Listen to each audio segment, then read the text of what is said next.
दोस्तों, भगवान श्री कृष्ण ने बताया किन पापों के कारण मनुष्य को कुत्ते का जन्म मिलता है। मित्रों, प्रत्येक मनुष्य को उनके कर्मों के अनुसार उन्हें मृत्यु के बाद सजा भोगनी पड़ती है। जब उनकी सजा पूरी हो जाती है तो उन्हें पुनः पृथ्वी लोक पर दूसरा जन्म प्राप्त होता है। जो जैसा कर्म करता है उसे उसी प्रकार से दोबारा योनि प्राप्त होती है।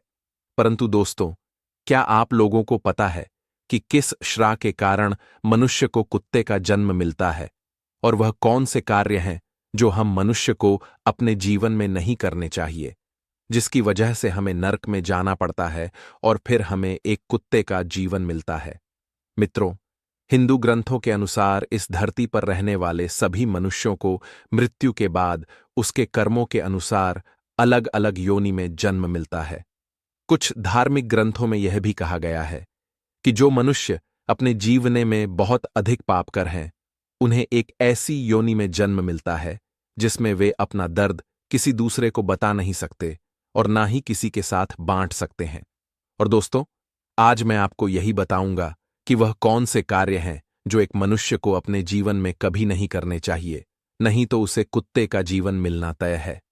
नमस्कार दोस्तों, आप सभी लोगों से निवेदन है कि इस कथा को और कहानी को सुनने से पहले कमेंट बॉक्स में जय श्री कृष्णा लिखकर, वीडियो को लाइक करके, चैनल को सब्सक्राइब करके बेल आइकन ऑल पर प्रेस कर लीजिए, जिससे आप सभी लोग प्राचीन कथाओं और कहानियों से जुड़े रहे।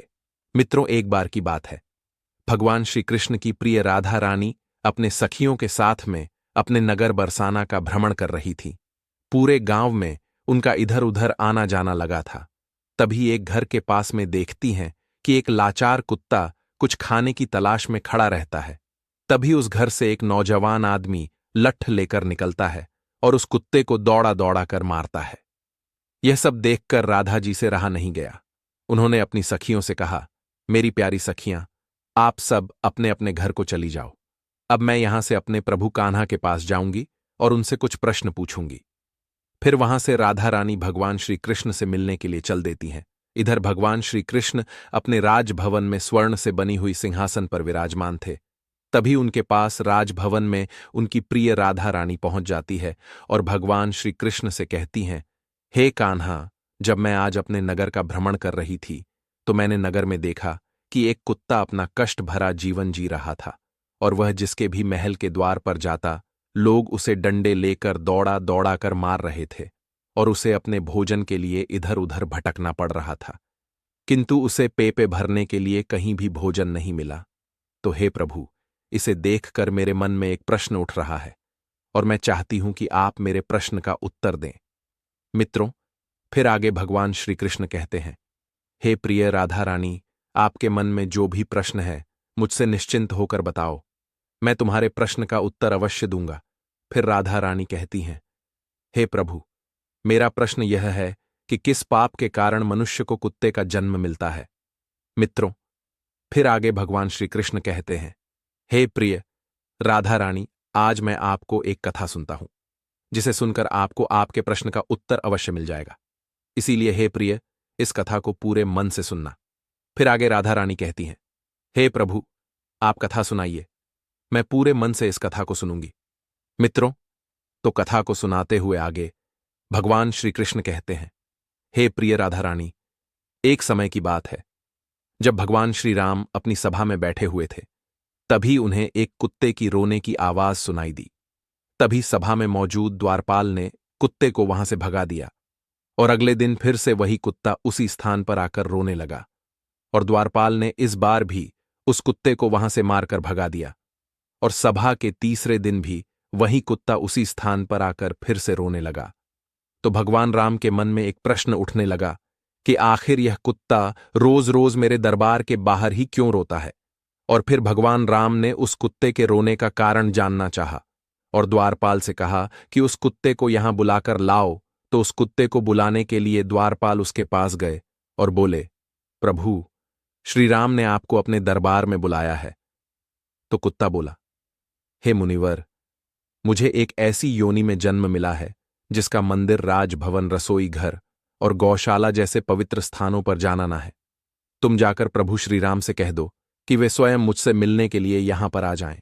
और फिर द्वारपाल ने कुत्ते की सारी बातें भगवान श्री राम से जाकर बताया, और ऐसा सुनकर भगवान श्री राम स्वयं उस कुत्ते के पास गए और उससे कहा कि तुम रोज मेरे दरबार के बाहर आकर क्यों रोते हो।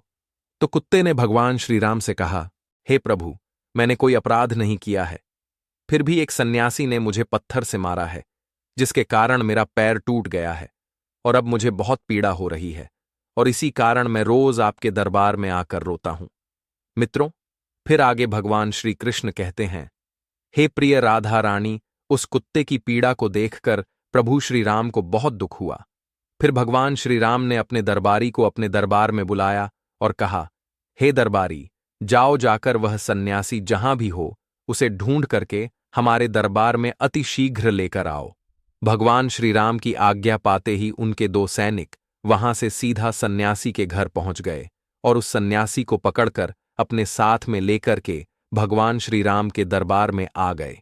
फिर उस सन्यासी कहा, क्या यह सत्य है कि तुमने इस कुत्ते को पत्थर मारा है, जिससे इसका पैर टूट गया है और यह अब ठीक से चल भी नहीं पा रहा है? तो इसने क्या अपराध किया था जिसके कारण तुमने इस बेजुबान कुत्ते का पैर तोड़ दिया?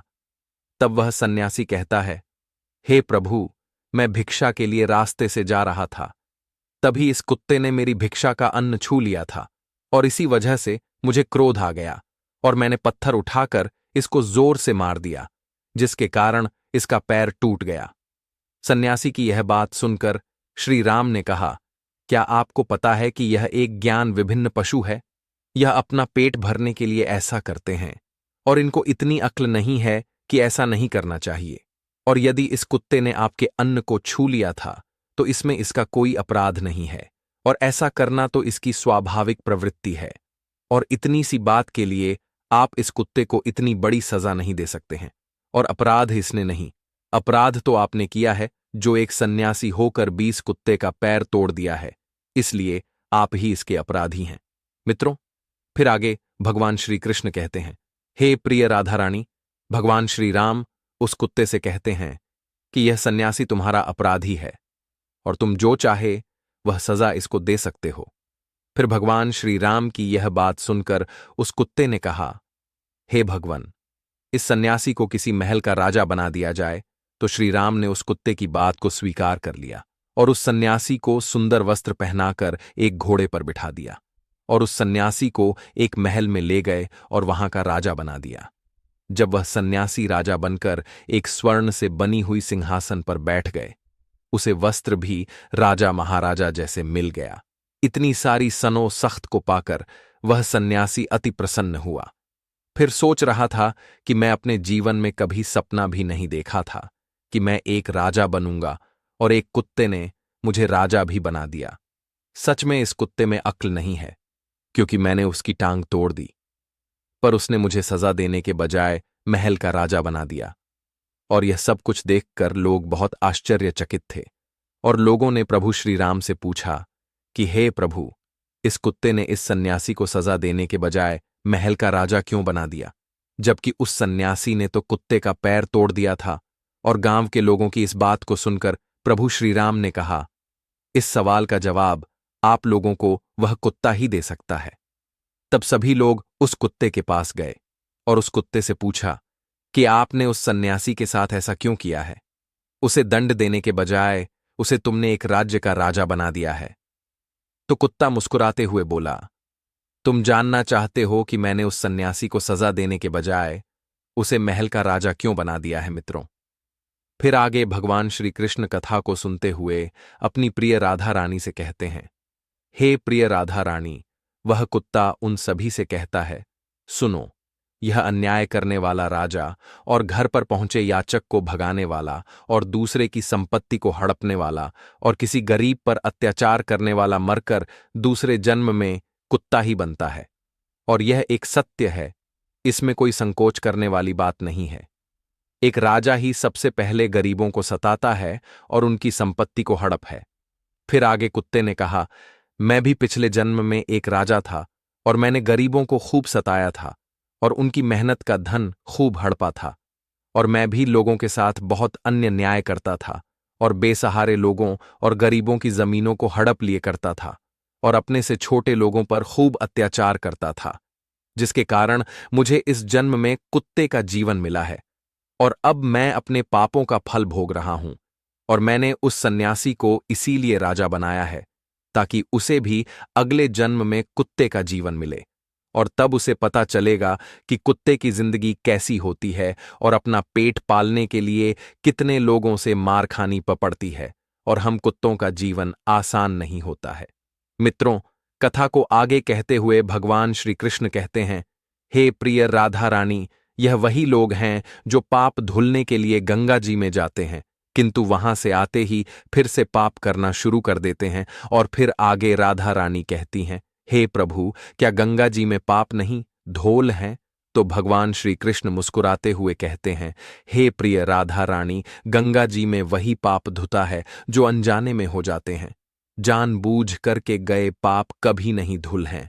और गंगा जी में स्नान करने से वही मनुष्य पवित्र होता है जिसका मन साफ हो और मन में कोई छल ना हो तथा मन में गंदे विचार नहीं। और गंगा जी में छल करने वाले और दूसरों की बहन बेटियों पर बुरी नजर रखने वाले लोगों का कुछ नहीं होता है और प्रत्येक मनुष्य को अपने कर्मों का फल अवश्य मिलता है। मित्रों, इसीलिए आप लोगों से हाथ जोड़कर अनुरोध है कि किसी बेजुबान जानवर को अगर हम लोग एक वक्त पेट भरने के लिए अन्न नहीं दे सकते तो उन्हें कष्ट पहुंचाने का भी हमें हक नहीं है। और आप लोगों से मेरा हाथ जोड़कर निवेदन है कि किसी भी बेजुबान जानवर को कभी भी कष्ट ना दें। यदि कोई कुत्ता या बेजुबान जानवर आपके घर पर आता है तो उसे यदि रोटी नहीं दे सकते तो उसे मारो भी मत, क्योंकि वह भी एक जीव है, उसे भी दर्द होता है और ईश्वर सबके पापों को देखता है। मित्रों, इस प्रकार से भगवान श्री कृष्ण ने अपनी प्रिय राधा रानी को बताया है कि कौन से पापों के कारण मनुष्य को कुत्ते का जन्म मिलता है। मित्रों, उम्मीद करता हूं आप सभी लोगों को यह हमारे द्वारा बताई गई कथा आप लोगों को पसंद आई होगी। अगर आप लोगों को यह कथा पसंद आई हो तो वीडियो को लाइक जरूर करें और कमेंट में जय श्री कृष्णा लिखकर चैनल को सब्सक्राइब करके बेल आइकन ऑल पर प्रेस कर लीजिए, जिससे आप सभी लोगों को आए सबसे पहले प्राप्त हो सके। दोस्तों, वीडियो को पूरा देखने के लिए आप सभी लोगों का धन्यवाद।